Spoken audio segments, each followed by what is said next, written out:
it's been great to see. As we've got the 35 car, that is a driver change. That's Gustavo Yacaman getting back aboard the car.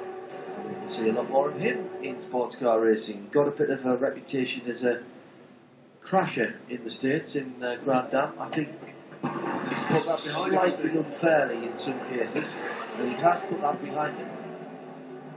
And a lot of people have sat and took notice of the performance that he and Alex Brundle put in at the Circuit of the Americas race. Gustavo waiting to see what the plans are in 2015 for Oak Racing. That may or may not be linked into what may or may not be the future for Olivier Blanc. Yeah.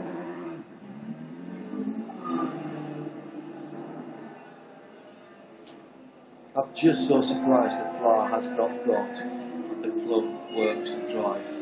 He has shown time and time again for me that he has been, certainly in times over the last 3 or 4 full course yellows, no further action for that.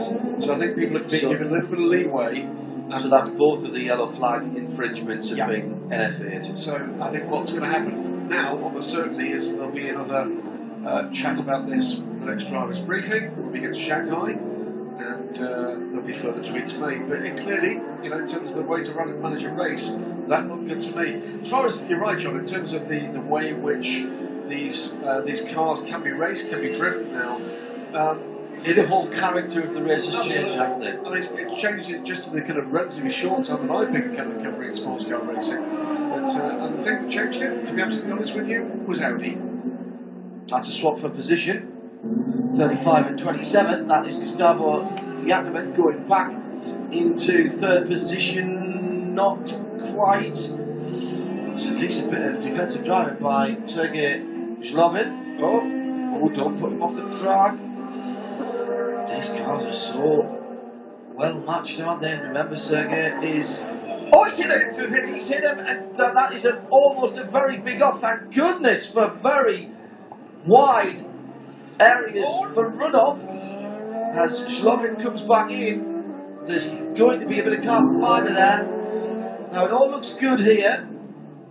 Yacaman goes round the outside.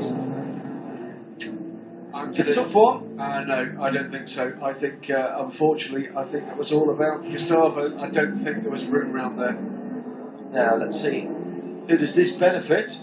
Well, it could be the SMP 37. Anton Ladigin laps down on. Well, they're both still running. I was expecting. It was a bit of carbon fibre flu, wasn't there? Yeah, I was expecting this approaches. I think some of those on Slobbin.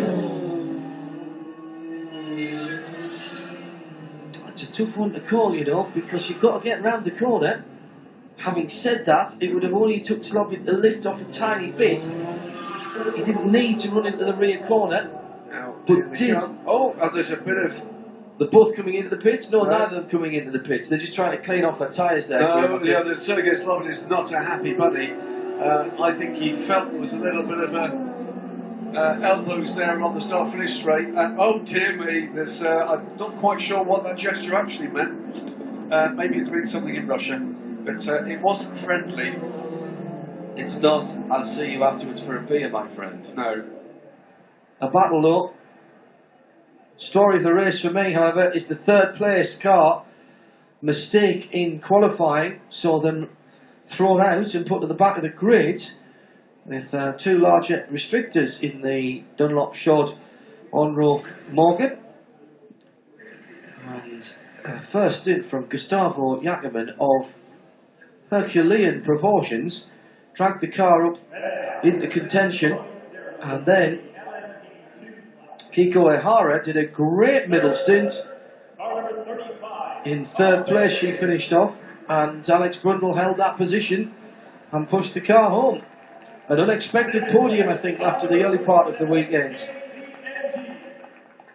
And the KCMG team coming in second, backing up their good result at Kota. And G-Drive Racing winning it here in Japan. It could be a very valuable result indeed when the championship totals are finalised. John closes the gap to 16 points to Sergei Zhlobin in the championship. Drivers' Championship, and the team 27 to 26. Russian national anthem for the entrance.